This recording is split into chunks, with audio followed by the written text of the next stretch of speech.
All right, welcome to the Explainer. We've got about 4 minutes to completely shatter practically everything you thought you knew about money. Seriously, if you've ever sat there wondering why your savings just don't seem to stretch nearly as far as they used to, well, let's figure out exactly why together.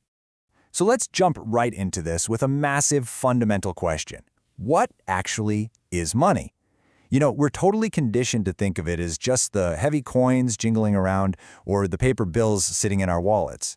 But what if those physical objects aren't the real foundation of currency at all? To wrap our heads around this, the source material takes us back to Yap Island in 1903. The locals there used these massive 4-ton limestone discs as money. Obviously, they were way too heavy to move, so when someone bought something, the stone just stayed put. Get this, one family's stone actually sank to the bottom of the ocean during a severe storm. Nobody could see it, nobody could touch it, but it literally still worked as money. Why? Because the villagers simply agreed it belonged to that specific family. The real money isn't the physical object, it is the human agreement. We really need to start thinking of money as a ruler. A measuring tool for value. But there's a pretty dangerous catch here.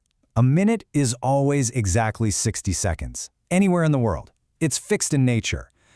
Money, however, is a human agreement.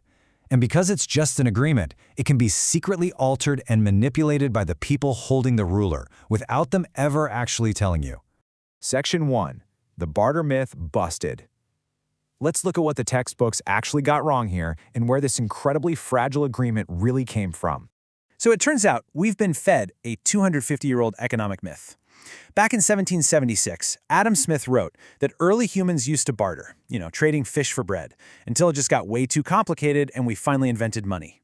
Well, according to anthropologists, that is entirely false. In reality, the oldest writing ever discovered, these 5,000-year-old clay tablets from Mesopotamia, proves that debt records and IOUs actually came first. People were keeping track of what they owed each other thousands of years before the first coin was ever struck.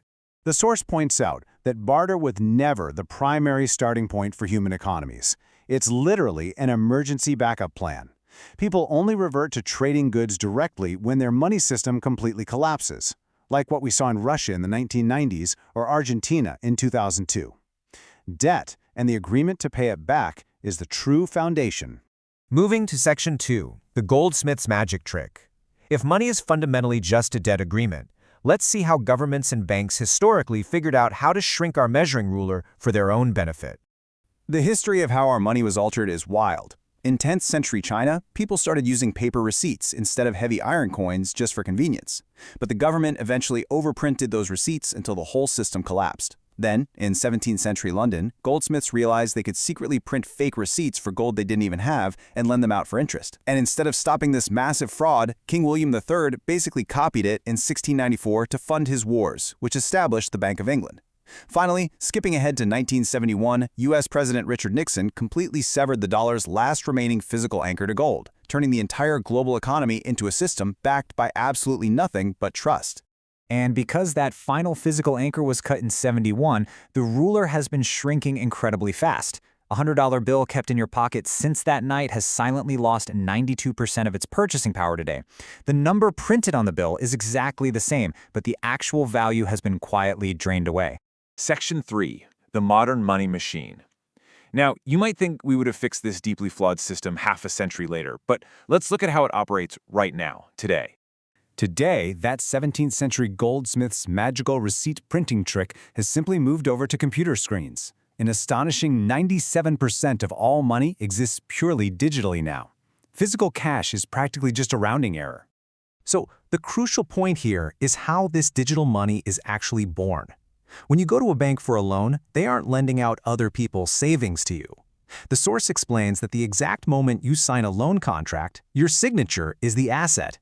The bank simply types digital numbers into your account, creating brand new money instantly, literally out of thin air. But here is the terrifying mathematical catch that keeps this whole system running. Say you borrow $10,000, but you owe $11,000 back with interest. That extra $1,000 to pay the interest was never actually created by the bank. It doesn't exist anywhere in the system. This means the entire global economy mathematically requires someone else to constantly take on new debt, forever, just so the old debt can actually be repaid. To keep this continuous, endless debt cycle moving without crashing, every major central bank in the world targets a 2% annual inflation rate. They frame this to the public as price stability, but let's look at what it actually does.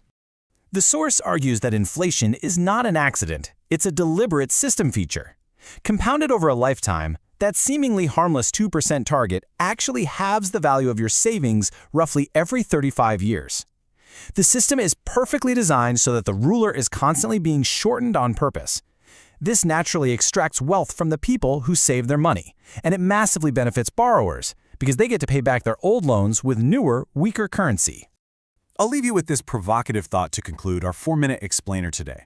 If the entire system is deliberately designed to inflate away debt at the direct expense of everyday savers, we really have to ask ourselves who benefits the most here. If the biggest borrower on Earth is the government itself, with debts so massively large they could never mathematically be paid back normally, who is this shrinking ruler really designed to protect? Thanks for joining me. I hope this changes how you look at the numbers in your bank account forever.